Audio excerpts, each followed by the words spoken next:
In this article, Schools in the 21st Century Labour Market, Prue Hulliston and I address a paradox, which is that our young people of the UK, have never left education more highly educated, more highly qualified, more years of schooling to their name.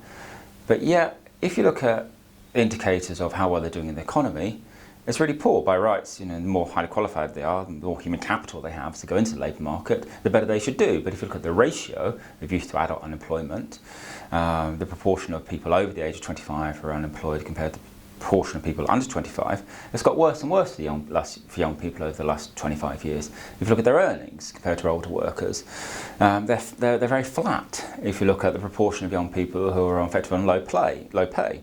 And so there's a paradox. You know, by rights, these young people are more skilled than ever before, but they're not competing in the labour market.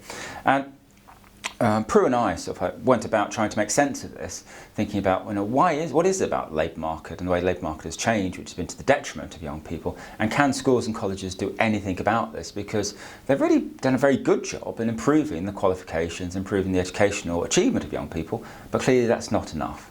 And how do we do this? Well, we talked to, firstly, 8 leading policy commentators, 5 academic researchers, Andreas Schleicher at the OECD, Chris Husbands, then head of the Institute of Education, Ewart Keep, chair of vocational education at the University of Oxford.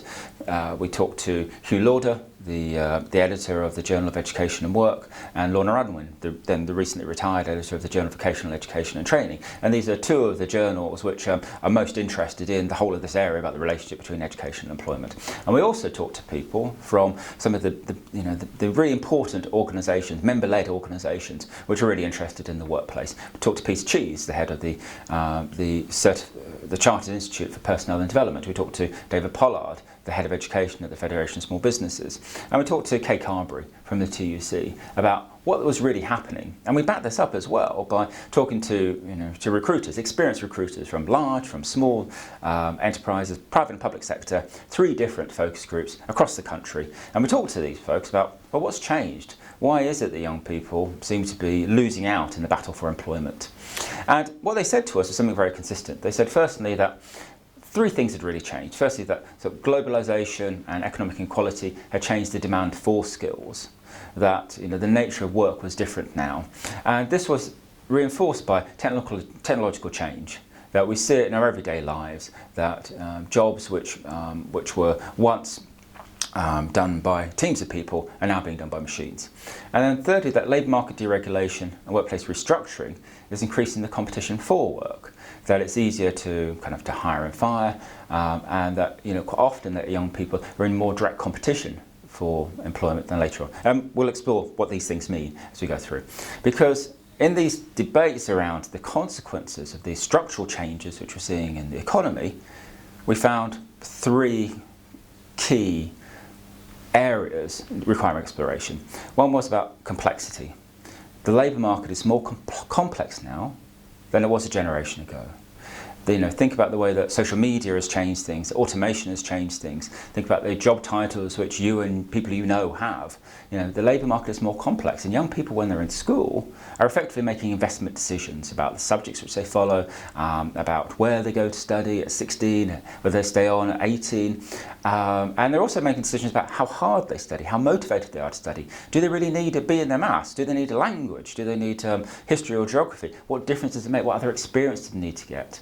And as the labour market becomes more complex, young people need better quality careers advice, careers education, information advice and guidance, enriched by first-hand employer engagement, authentic insights into the way the labour market actually works, so they can see for themselves the way things are changing. And in areas where change is happening very quickly, and with automation and this industrial revolution we're seeing, that's happening in many different areas. Who better than people actually do the job to be able to testify to what is changing and what can be reasonably expected in the future? In an area where very few people actually know, and in fact everybody finds it hard to predict what's going to happen, the more authentic insight, the better. So firstly, complexity is one of these key themes about areas which schools can do something about to address. Secondly, competition. We find that young people are more direct competition now with older workers than used to be the case. And they come from a number of different areas. A constant refrain we heard in our interviews was that young graduates, fresh out of university, aren't finding graduate jobs. About half of graduates, are competing with workers with 2 A levels or fresh out of secondary school.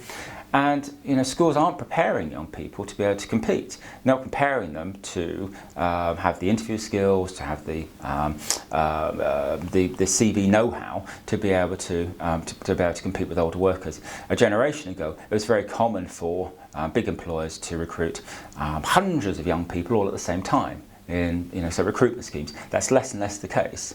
And so for schools, it's we need to actually young people have very high aspirations. We need to let them know how difficult it is. We need to work on their information understanding to help underpin their resilience, but also we need to give them a chance of exploring these skills before they actually have to do it for real. And then thirdly, we see change in the labour market, and this is something that Andreas Schleicher had to say from the OECD, that the modern economy, what it really values is the ability to be personally effective in applying knowledge in new and changing situations. The world of work is changing so rapidly now, and as it changes, young people need to be able to respond to new demands, and as they do that, they need to be able to apply the knowledge and skills they have in changing situations. And from a school's point of view, that's about enterprise learning. That's about applying knowledge in new situations. And so in all of this, what we find is that the gap between the world of work and the classroom has grown too wide. And what we need to do is to close it back down again, to make sure that young people have that clear insight, to have that relevant experience, and to be able to practice some of the skills which employers most value in this 21st century economy.